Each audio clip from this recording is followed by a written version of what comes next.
some of them are sleeping on their jobs. And they are now using the companies, the agencies as scapegoat. So we want to humbly request. I want to highlight something on what the Kotu boss said. He has been very focused on this industry, and I am very disappointed. I, on behalf of our agents, do you know how much a watchman earns in Kenya? Around 8,000. That is a highly paid watchman in a company, uniformed. Do you know how much the security people we deploy earn? Working 12 hours? Yes, they work, here they work 12 hours a day. Those ones work 8 hours, from there it's overtime. They don't earn anything short of 66,000 with a lot of benefits. Of the press, my name is Julie Kabogo, Vice Chairperson, Kenya Association of Private Employment Agencies. So we are here to really bring light to the happenings that have been going on in regards to this industry of labor migration. So now, especially about the video that has been going around, we are very disappointed. We are very, very disappointed. And it has triggered so many statements from leaders here and there, from parliamentarians, which have also boiled up to some issues. Now we have girls in distress. One simple statement like saying, we will ban the travel of girls from Kenya. Do you know what that does? What happens is, if you ban the ones who are here to travel, they're not the ones suffering.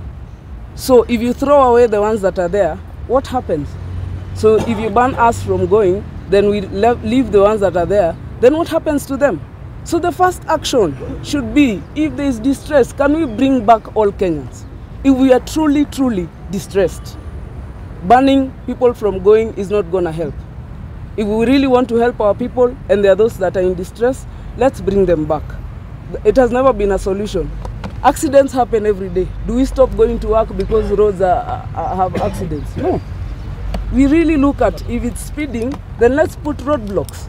Let's control this. So we need to find out what is the problem. Then let us work on the issues arising. So leaders, please, let's be very cautious about what we say.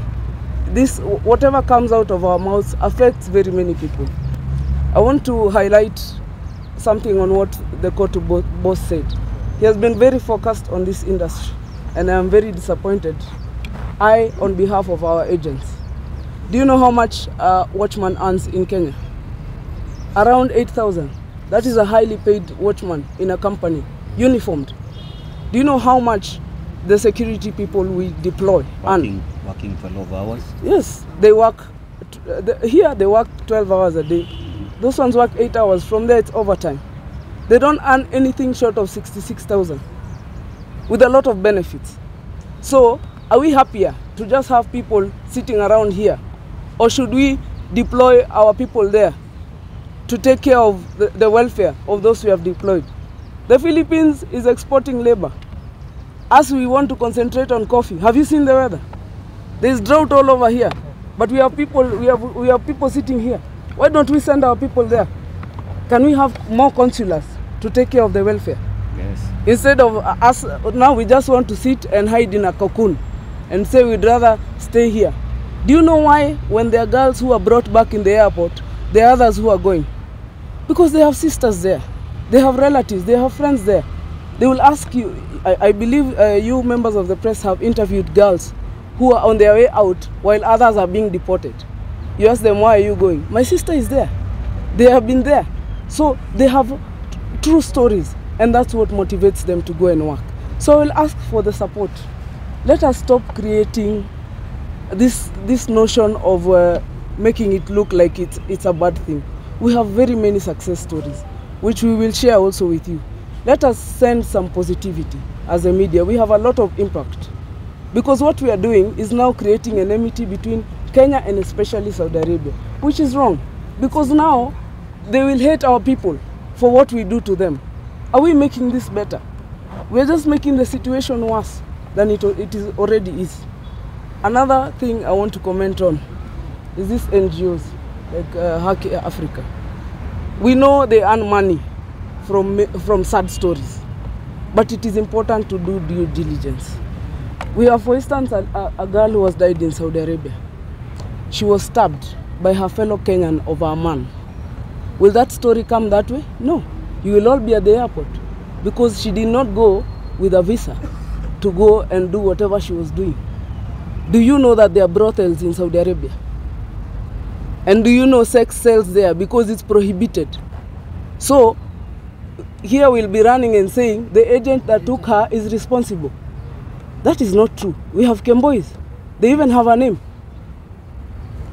We have Kembois. They have their own villages. There is Karatina. My people, you can name all the agencies. They have their own villages there they have created.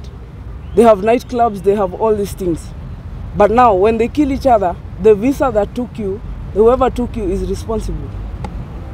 It's very unfortunate, and we are calling on the government to involve us. We have no jurisdiction outside this country as agents. As companies, rather, recruitment companies. We have no jurisdiction. So we are calling on President William Ruto. Can you please, don't look very far for consulars to represent us there, who will take care of the welfare of the girls. As we will do it, we do it with only our potential. We also send, we partners company and have employees there to look after our girls. What if you give us a whole consulate? We will take care of this. So kindly, let me allow my fellow... Some of them are sleeping on their jobs, and they are now using the companies, the agencies, as scapegoat.